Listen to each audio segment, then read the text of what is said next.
Good afternoon, ladies and gentlemen. I am Lee Dong-jae, the president of Korea Institute of Oceans and Fisheries and Technologies. I would like to thank Dr. Moon Song-hyuk, the the Ministry of Oceans and Fisheries, for organizing this event. I also would like to extend my sincere gratitude to the presenters, especially Mrs. Cleopatra, for making presentation online. And I am very pleased that we now have the platform to discuss the ways to improve seafarers' human rights, and I am very much impressed by this event. And I hope that today's session will make contribution to improving the human rights of our seafarers. The MC introduced the speakers and presenters, but I would like to introduce them again. First of all, Professor Jung Jin-sung from Korea Maritime Oceans and Maritime University, Mr. Lee Jung-hwan, and Professor Jin Ho-yeon from Korea Institute of Oceans and Fisheries Technology. And we have Professor Laura Carballo, professor from World Maritime University.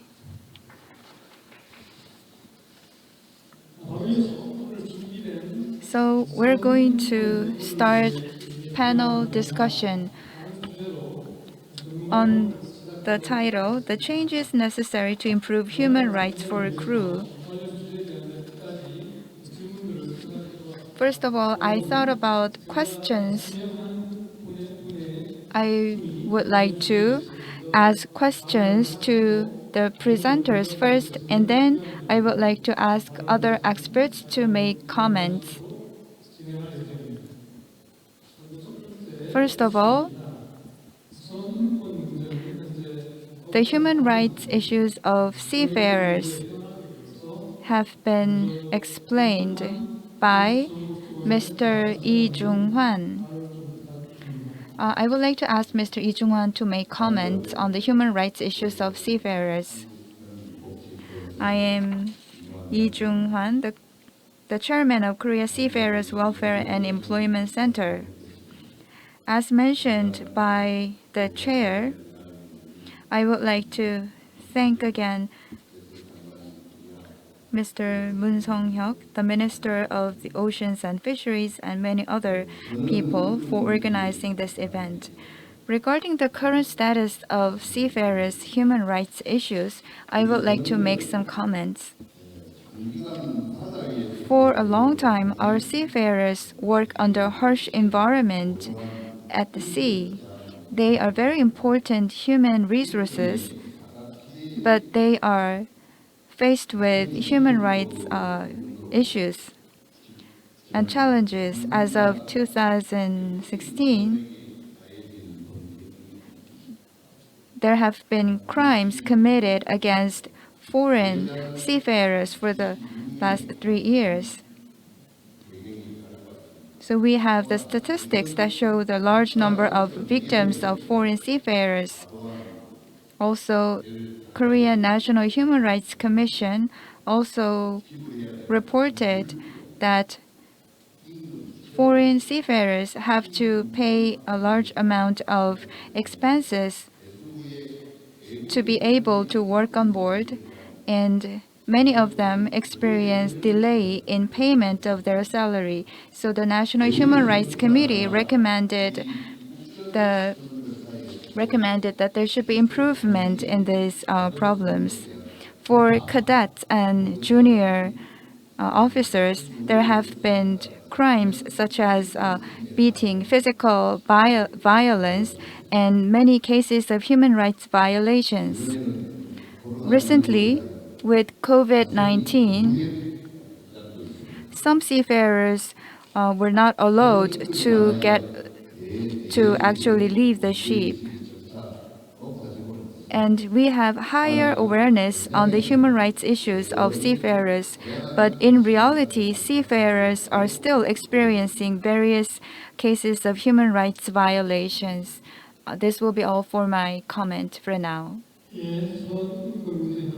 Thank you for making comments regarding the current status of human rights issues faced by seafarers. Next, I would like to ask Professor Jung Jin-sun from Korea Maritime and Ocean University to make some comments about human rights issues of seafarers. Yes, I am Jung Jin-sun. Before talking about human rights issues, we need to think about the personality and character education and maritime training and education. What we do at university is to foster officers and managers. So we need actually thought about what would be the right behavior of officers. There are some officers who don't have mature personality. If such officer works on board, what will happen?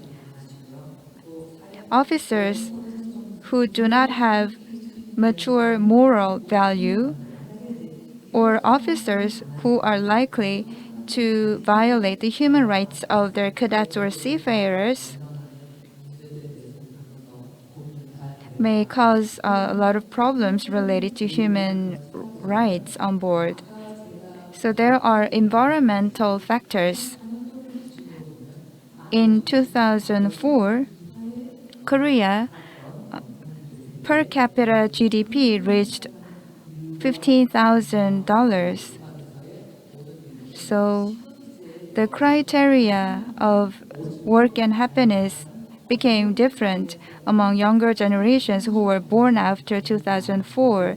They have different criteria from their parents in our family, industry, and society. Students have experienced fierce competition to enter good university. Also, we have been under-evaluating the image and importance of seafarers so far in our society. And cultural issues are also increasing. In Korean workplaces, in overall society, we have made a lot of efforts to enhance awareness on diverse cultures and enhance the human rights issues. But such efforts have been lagging in the seafaring career sector. So for seafarers, officers, and managers, we need to think about the importance of their character education. And thank you, Professor Chung, for your comments. So far, we have mentioned the problems we face in terms of seafarers' human rights. And now let us talk about how we can improve the human rights problems of seafarers. Professor Chung, would you first explain about possible ways to make improvement from policy perspectives? The Ministry of Oceans and Fisheries and the Korea Seafarers Welfare and Employment Center have been making continuous efforts, and they have enacted the law that prohibits any discrimination against seafarers.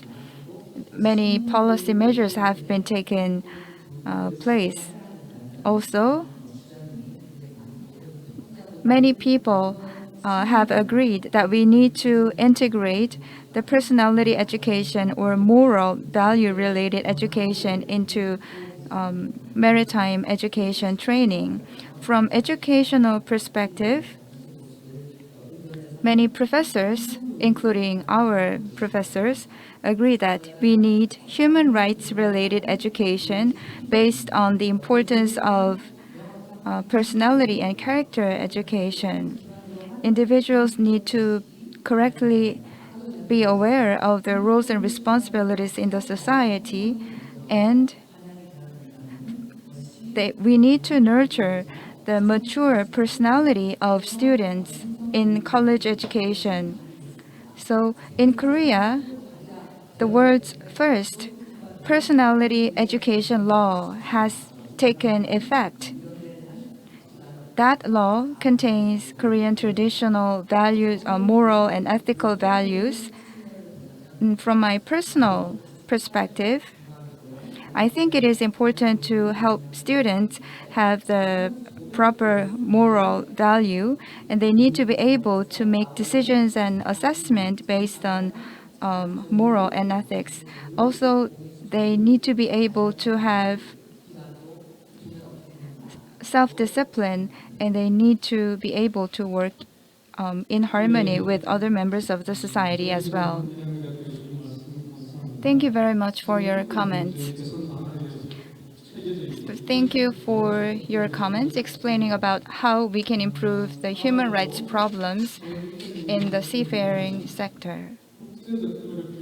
And we also need to make international efforts to improve the seafarers' human rights issues. Professor Laura, would you make comments? Yeah, thank you so much. My name is Laura Carballo. I am professor here at the World Maritime University, where I am the holder of the Nippon Foundation Chair on Maritime Labor Law and Policy. And please, if you cannot hear me properly, let me know, although I guess that this intervention is being translated. I feel very honored to be part of this joint panel with such a distinguished panelists. And I also would like to thank Minister Moon and a colleague from mine, because he's also a WU professor, and we are very proud at WNU that he has become the minister of such a reputable traditional maritime nation as it is Korea. So thank you again for this very kind invitation. I feel honored. I feel also honored because the topic that we are addressing today is a key for the future of shipping, in my understanding. It doesn't matter whether we are evolving towards an autonomous shipping. Seafarers are still key to the industry, and that's one key takeaway that I wanted to put on the table, that seafarers have to be considered key workers. In that regard, I want to highlight also that when we discuss about human rights, we are discussing about labor rights. And that's important because in order to support labor rights as human rights, we have a very strong international framework. That international framework, it is the basis of it is the Maritime Labor Convention, as everybody knows, and I know that Korea has done an excellent job in implementing the Maritime Labor Convention. However, the COVID-19 pandemic has shown that, that excellent framework has many failures because many countries have stopped complying with it, has prevented ship owners and other stakeholders in actually providing rights that seafarers already have embedded in the Maritime Labor Convention 2006. So if we want to improve the working and living conditions at sea, what we need to do is first and foremost to comply with the Maritime Labor Convention 2006 as implemented in national jurisdictions. And in that regard, we really need to enhance cooperation among countries. One way to do that in pandemic times is, of course, establishing and promoting in other countries, because that's not the case of Korea, but yes, of other countries, that seafarers are key workers. And in that regard, it is critical that such a nation like Korea promotes also the ratification of the ILO Convention on Seafarers' identity documents, because in that regard, it would greatly facilitate the crossing of the borders when we have a clear identification that a seafarer is a seafarer and on top of everything is a key worker. However, the Maritime Labor Convention, when implemented in the countries or better said, the Maritime Labour Convention itself is not a perfect instrument. It's the Seafarers' Bill of Rights, but as other speakers in this forum before me have already highlighted, there are a number of issues that we need to work on in order actually to enhance the working and living conditions on board ships, because the Maritime Labour Convention has not properly addressed them. We need to remember the Maritime Labour Convention is an instrument, a compromise that was already achieved more than around 20 years ago. Actually, next year, in 2 years' time, it will be 10 years after it has been ratified and entered into force by a number sufficient of countries. So we already have an experience, but not sufficient enough.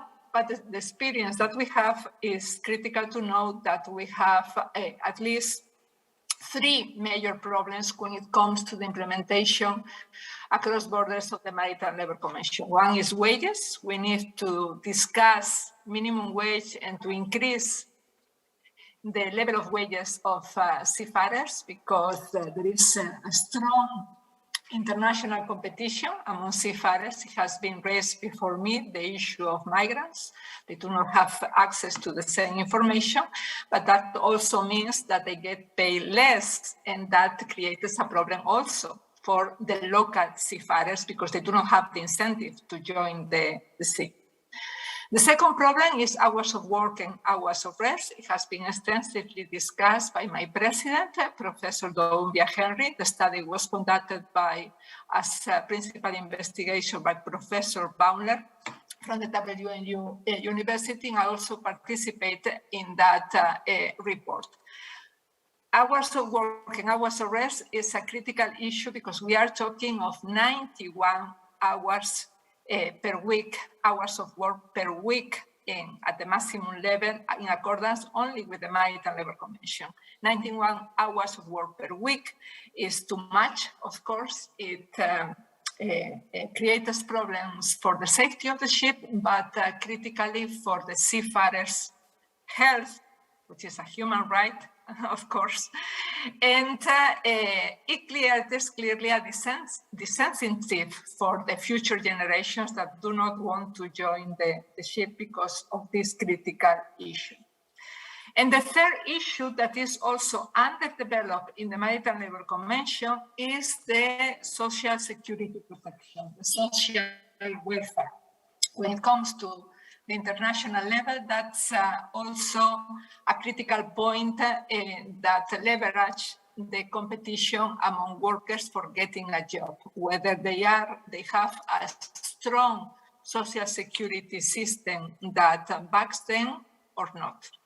And I think that with these key points, I am going to stop my intervention. Thank you so much.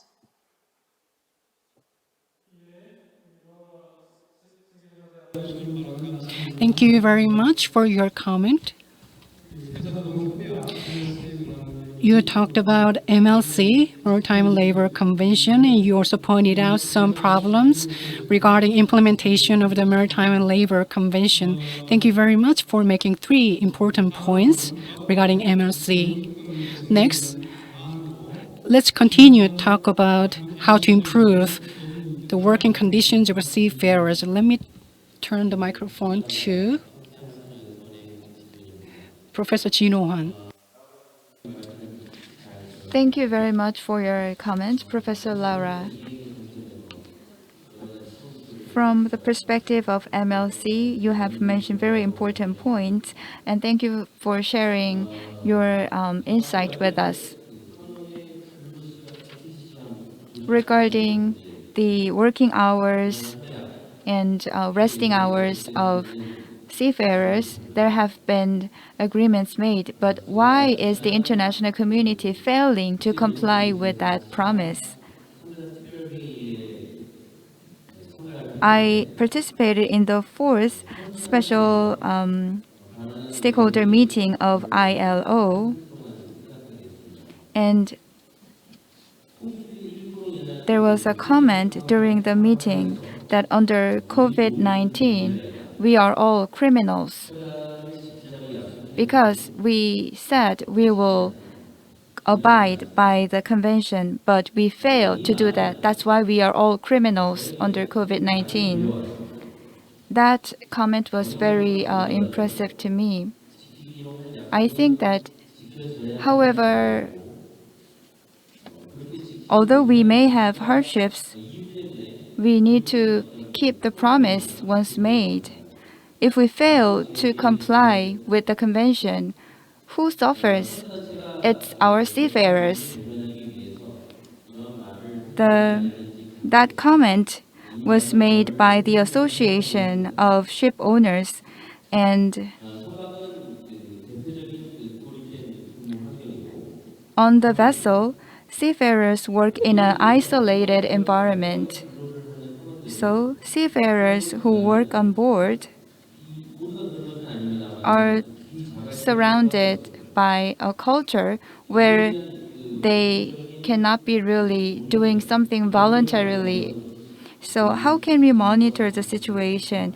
We need to do monitoring of the situation of seafarers on board through education, and we need various administrative or policy measures to properly monitor the situation. We need to fundamentally improve the culture. Improving the culture means that we actually brainwash people culturally. It means that people need to totally change the perspective they have. Many people use brainwash in a negative way, but when I say brainwash here, it means positive thing. We need to brainwash people in a way that they fundamentally change the culture. And the best way to brainwash people in a positive way is to provide education. This is not just a simple education, but an education that can be internalized into the minds of people. If you look at the trend of education in the international community, experience-based education is the main method. Also, we need to provide education for seafarers to have pride in their job, to have self-esteem as well. All people engaging in maritime sector needs to receive such education. Thank you. Thank you, Professor Jin, for your comments. So you mentioned the necessity to improve the culture fundamentally and the necessity for providing education that can be internalized into the trainees.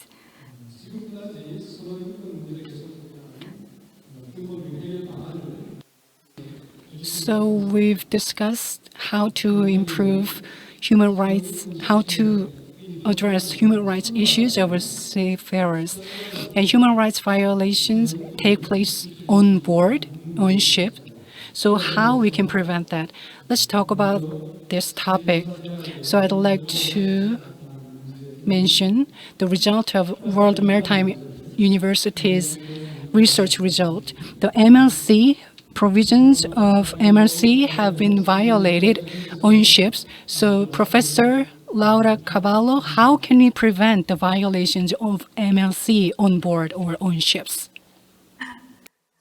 Thank you so much for the question. But if I have the answer, I would be really solving all the problems in shipping. But that's not the case. This is a very complex issue because we have first the regulatory framework. As said before, the regulatory framework, which is provided basically by the Maritime Labour Convention 2006, is not sufficient. We need to update it for the better, enhancing the labor rights of seafarers, in particular as regard to wages, hours of work and hours of rest. And I forgot money, but hours of work and hours of rest is closely directed to it, and the social protection of seafarers. Then, if the regulatory framework is up to date, then we need to approach the better way to comply with it and to enforce it. In that regard, the Maritime Labour Convention is quite comprehensive in providing several mechanisms that can help actually to enforce the rights therein embedded. When it comes to the issue of hours of work and hours of rest, that is particularly challenging at sea because of the fatigue issue and because of the many implications for safety and for the health of seafarers. In addition to education, that I totally agree that is critical, we need to address the issue of money, which is really problematic nowadays because we have less and less seafarers, but at the same time, we are coming to the conclusion that we need more people on board. There has been this trend reducing labor costs on board, and the trend because of the technology thinking that we can operate ships having less and less crew on board. And the reality is that we are placing more and more responsibility upon the seafarers on board. Actually, the IMO principles on safe mining are based or are developed thinking about reducing the impact of fatigue, but the estimates that they have made only take into account what's the operation of the ship, the safe operation of the ship. And now seafarers are complaining that it's not just about the safe operation of the ship. They have quite an amount of responsibilities, bureaucratic responsibilities, because of the international legal framework that provides them with a lot to do in addition to navigate the ship. And on top of everything, when they arrive at port, they have further responsibilities that they are not also taking into account before. So money is a critical issue because they feel overworked. So we really need to discuss and to work towards increasing money on board, because otherwise we are simply overworking our seafarers. That leads to fatigue, different problems. Some of them will leave the profession because they won't be able to meet the criteria for medical certificate and to work on board, and others simply because they are exhausted and they get better jobs ashore. In addition to that, what's going on the shipping company is very important because one thing is the regulatory framework and how to implement it. A different matter is actually how shipping companies are implemented that international regulatory framework and national regulatory frameworks within the culture of the company itself. So corporate social responsibility is now a trending topic, not only in shipping, but also in other companies. And we see that more and more codes of conduct are being developed in order to provide self-assessment tools for shipping companies, and with them they can actually analyze the health of the labor rights and the human rights that the company is implementing in their ships, but also they can use these tools to market, the reputation, to establish the reputation of the shipping company in this regard. Talking of corporate social responsibility, it's critical that we change the culture in the sector. We already have the ISM Code, the International Safety Management Code, that tries to change the culture of the company. To move from a blame culture to what is called nowadays a judge culture, a culture that doesn't put the blame on humans when an accident or incident is happening on board. And I am raising this issue because I think it is also critical for labor rights, because it is closely linked to the fair treatment of seafarers. Criminalization of seafarers is another huge issue in the sector, and it is related to the system blame culture that dominates the different shipping companies. So we need to move from that culture to a judge culture, which is already successfully implemented in the aviation sector. So at WNU, Professor Baunert, again, is also conducting a project, well, not only him, there are many professors that are discussing the relationship between aviation and shipping, trying to learn from the aviation and the jazz culture that is already implemented there, trying to learn the lessons to be applied to the shipping culture to move forward and to abandon this blame culture that does not place sufficient significance in the knowledge of seafarers. Seafarers are very highly recognized professionals, at least within those like us that are familiar to the sector, not everywhere, but the fact that beyond our sector they are not recognized also has an impact in the way that we treated them. I mean, they have to have a voice, that's critical, and not only when it comes to the labor rights, also when it comes to the technical part of ships and developing a safety culture on board the ships. So my last point on this would be that we need to work in moving away from a blame culture towards a judge culture within the shipping companies. And finally, I do not want to forget about the seafarers themselves. Seafarers have been usually very quiet because of the culture again in the sector that did not empower them.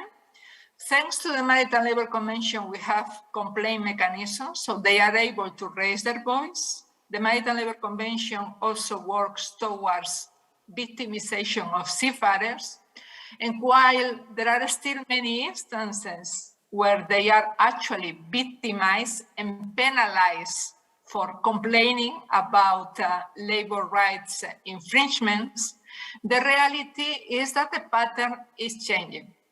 The COVID-19 pandemic has had that effect. For example, our colleagues at the International Labour Organization, the Maritime Unit, in charge specifically of the Maritime Labour Convention, are already commenting that they have got thousands of complaints coming directly from seafarers. That speaks, one, of course, of the huge impact of COVID-19 on seafarers' rights, but second, on the fact that seafarers are also taking ownership and moving forward and highlighting the issues in the sector. And that's critical, actually, if we want to change for the better shipping. Thank you so much.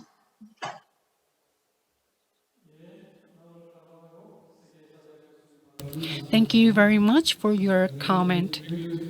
She touched upon what efforts we need to make sure compliance of regulatory framework. She mentioned about manning issues, and she also suggested what roles the shipping companies need to play. And she emphasized seafarers need to make sure their voice is heard. Thank you very much for your comments. Besides, there could be other methods we can apply to the reality to improve the human rights of seafarers. Mr. Lee Jung-hwan, would you make comments? Thank you. In order to improve the human rights issues of seafarers, we need to improve and amend laws and regulations, and such amended laws and regulations need to be put into practice in reality. To achieve this, first of all, we have to mandatorily provide human rights education to seafarers. Recently, the Korean National Assembly presented the bill to amend the Seafarers Education Act. The bill says that seafarers must compulsorily, mandatorily receive human rights related education. Secondly, the Korean government needs to strengthen its monitoring activities. The Korean government needs to monitor whether the human rights education is actually being taken by the students.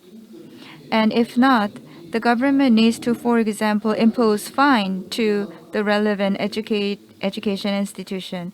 The Korean government needs to take stricter measures to make it mandatory to provide human rights education. And we need to enable victims of human rights problems to express their complaints and receive help without the fear of being victimized.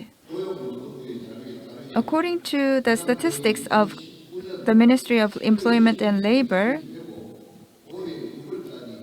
until June this year, we have received over 10,000 complaints from seafarers. And among them, only 14.4% of the complaints were actually addressed through legal measures. So, the laws and regulations need to be put into practice in reality. We need to study the case examples of human rights challenges faced by seafarers, and we need to accurately identify the current state of human rights issues so that the human rights violations will not reoccur. Thank you, Mr. Lee, for your comments. He mentioned that we need to make it mandatory to provide human rights education for seafarers, and thank you for your idea to improve the human rights issues.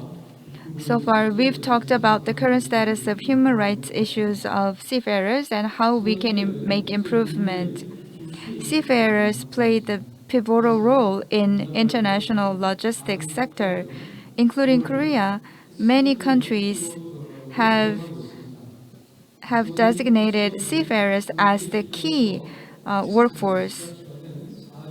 Now, the seafaring career is regarded as 4D career, and many young people avoid to take the seafaring career. Especially in the Korean society, we have a reduction in the number of young people, population, and due to the negative perception on seafaring career, we have seen a decrease in the number of seafarers among young people. We need to improve the awareness of the society on the image of seafaring career. First of all, internationally, what kind of efforts do you think is needed to improve the image of seafaring career?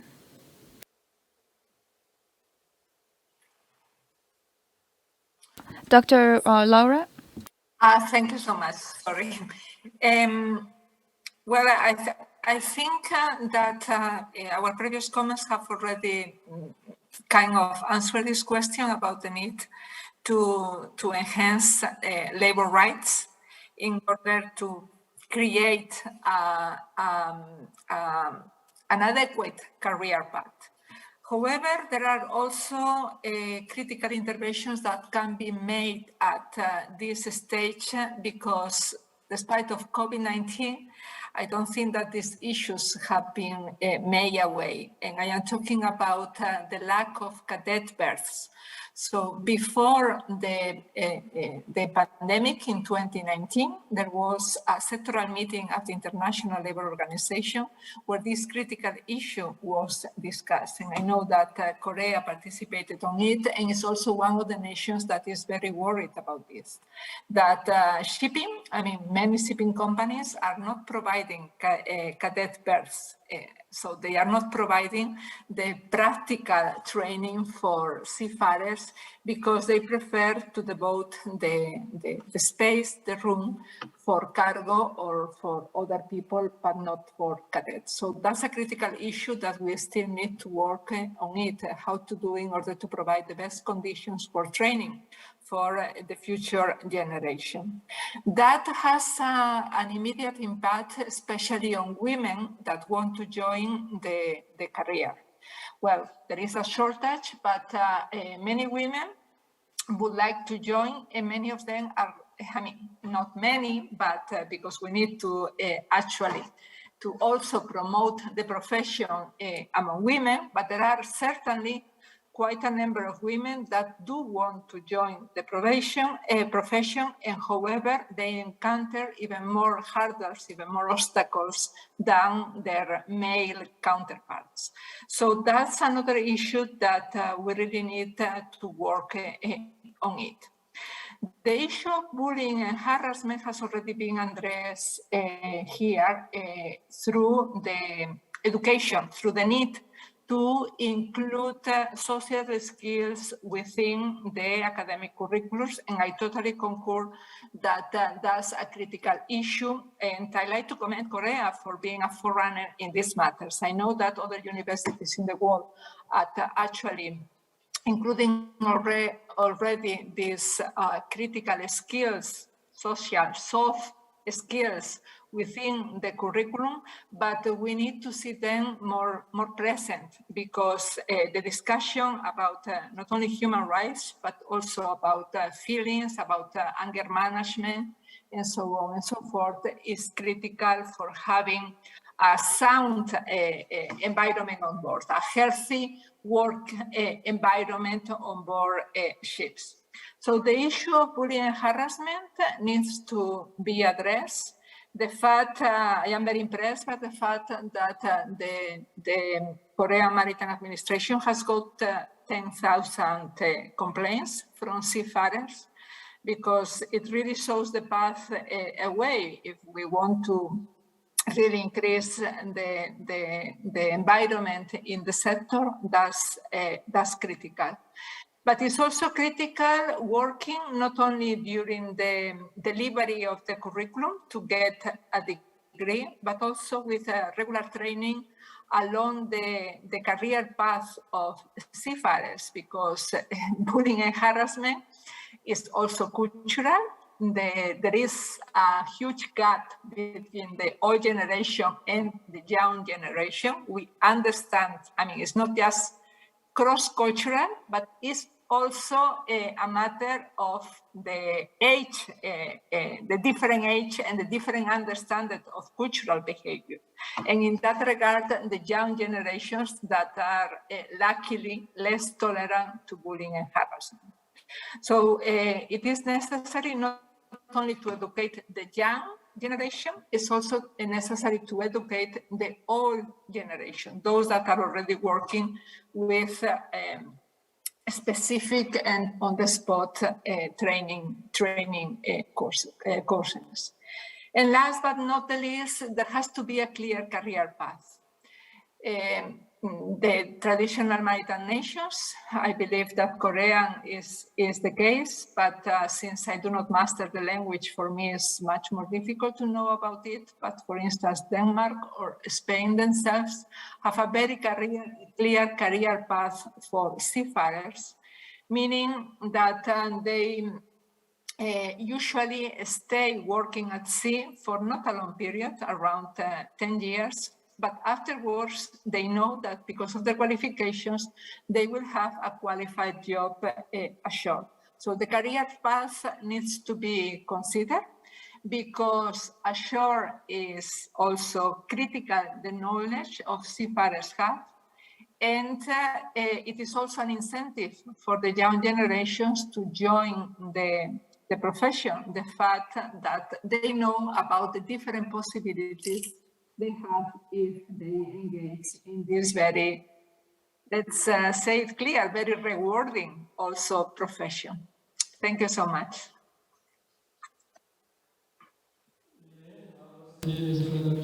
Thank you so much for your remarks. To improve perception of seafaring jobs, what kind of efforts a government can make? Thank you. Thank you, Professor Laura. So thank you for sharing with us your insight in a comprehensive way. Also, I agree with you in terms of the conflict between different generations and the cultural issues. I agree with what you said. I would like to make a short comment based on my experience of working on board. I really didn't want to get on ship, but sometimes actually I spent about 1 year working on board when I was young, and I have good memories as well. In the past, there were colleagues that I really communicate well, and I shared hardships and joy with my colleagues on board. And we had excellent captain as an excellent leader. I also had a very good mentor. One of the first mate was my good mentor. And when I was weary and tired, those colleagues and my mentors told me that I am at the very center of the growth of Korean export industry and logistics, and they gave me hope and courage. This is the very basic thing we need to have in the seafaring jobs. This cannot be experienced at school by teachers. And we don't have such well-organized programs. As Professor Chung mentioned, Korea Maritime and Ocean University has prepared such a program. We need such an education program to actually instill the sense of responsibility and sense of the correct perspective on the job of seafaring. And the Ministry of Oceans and Fisheries of Korea need to conduct more promotional activities to improve the image of seafarers. The easiest way will be to use the television program. Maybe there could be a drama or a movie on the theme of seafarers, but we don't have such a drama. You may cooperate with the Ministry of Culture, Tourism, and Sport to create such cultural content to improve the image of seafarers. I don't mean that you have to describe seafarers as a hero, but you need to improve the image of seafarers to the public. When I ask ordinary people about what they think of the job of seafaring, most of the people do not have any interest in the job, or they undervalue the job of seafaring. That's the attitude of Korean people. So we need to improve the image of seafarers in the society. We have very good writers and authors who can create an interesting story. And if celebrities, famous actors and actresses appear in such a movie or drama about seafarers, that will be a very good means of promoting the image of seafarers. Also, Korea is famous for K-movie, K-game, or K-pop, but we don't have K-seafarers. It's possible to promote Korean seafarers. Korea has advanced level of maritime education and training skills. We also have excellent shipbuilding skills as well. It means that we have abundant pool of talent in Korea to become the excellent maritime officers. So we can promote K seafarers across the world. The human rights education for seafarers and reliable policies and proper efforts should be made to help seafarers have correct, proper perception on their job. Thank you very much, and thank you for mentioning the necessity for more PR activities. I would like to ask Mr. Lee Jung-hwan. You mentioned that we need Korea Seafarers Week. I agree with you. If we ever host the Korean Seafarers Week, what kind of agenda would you like to deal with? Actually, this question goes to Professor Chung. Is this question for me? Actually,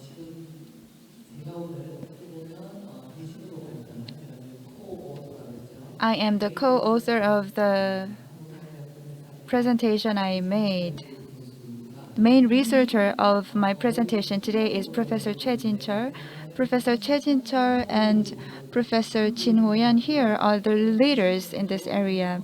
Since 2014, when we had the tragic Sewol ferry accident, we enacted the law on personality and character education, and we also enacted the law on that prohibits discrimination against seafarers. Seems it seems that our policies and measures are quite program oriented. And in our maritime education, we have understood the importance of personality or character education from 7 years ago. If we started such human-oriented education from 7 years ago, then as I mentioned, the universities foster managers and officers.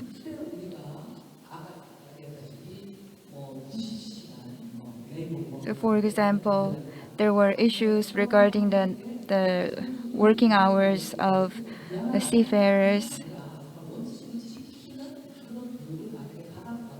I actually wish that we all receive the personality or character education to abide by the principles. These days, in other sectors and industries, the balance in work and life has improved, but that is not really working in seafaring sector. What is the reason? We are now living in the era of digitalization, and in the digitalization era, we need talents, highly experienced talents, who do not just conduct repetitive works. In Korea, the per capita GDP is $35,000. Now we are talking about fostering young generation who are living in the era of per capita GDP of $35,000. So the key point is people and communication among people. We need to have proper communication and interaction among people so that we can ensure safe operation and efficient logistics. If we realize the value of humanity and really put this into practice by fostering the talents with the relevant personality skills. 7 years ago, if we actually started the personality education for students, then we actually would have had the talents with the comprehensive skill sets, including the personality and character. I think that we need to be able to look at the whole big picture. We often talk about creating laws and prohibiting this or that, but we need to look at the bigger picture, doing more PR activities to improve the image of seafarers. And we have 2 maritime-related universities and 1 specialized maritime institutions. And the license the students will receive through such education will be compatible with the license recognized in Germany. So we need to foster the international talents. I think we need to have more than 1 platforms like this to discuss these issues. Actually, we are well behind the schedule. So, are there any issues or agenda you'd like to discuss in the Seafarer Week? So would you like to say more about additional agenda you would like to discuss in the Seafarer Week? Through discussion today, I think that we all agree that it is important to respect the human rights of seafarers in reality. We are holding events to provide prize. Rather, this is actually a plan. We can hold an event where we provide plaque or prize to the individuals or institutions that made contribution to improving human rights issues of seafarers. And I hope that Korea Seafarers Week will be definitely created so that we can make further progress in promoting the welfare and benefit of our seafarers. Thank you very much for your comments.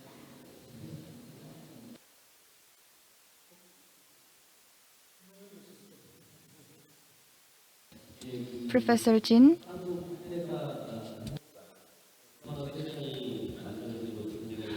It's very good to see that we have this session dedicated to seafarers in this Korea Maritime Week. And the previous speaker suggested to create a Korea Seafarer Week. It is very important to keep this momentum for seafarers. If we have Korea Seafarer Week, we can discuss many agenda items that will help seafarers make sure their voice is heard. It is important to address issues related to seafarers, but especially we need to discuss issues related to fishermen and the next generation of fishermen. Additionally, we need to discuss international consensus, or if we need to come up with proposals to international human rights organizations or suggestions we'd like to make to the international community. These are the agenda items I'd like to talk at Korea Seafarer Week if we have the Korea Seafarer Week. We are running behind the schedule, so I'd like to wrap this session up. Thank you so much for your insight and valuable opinions. Due to the COVID-19 pandemic, the global community is going through an unprecedented challenge. Fortunately, the vaccination rate is quite high in Korea, but still, the travel restriction between countries are still in place, so some seafarers are stranded on ships. To address this issue, close cooperation at the international community level is required. During this session, we reconfirmed the need.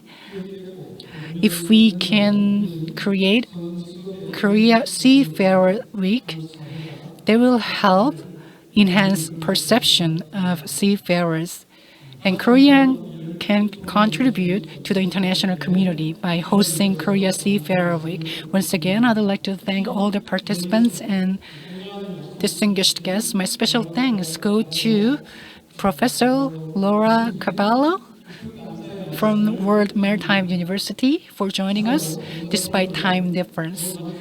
Thank you so much. This is the end Thank you. Let's of give the them a big round expert of applause session. once again.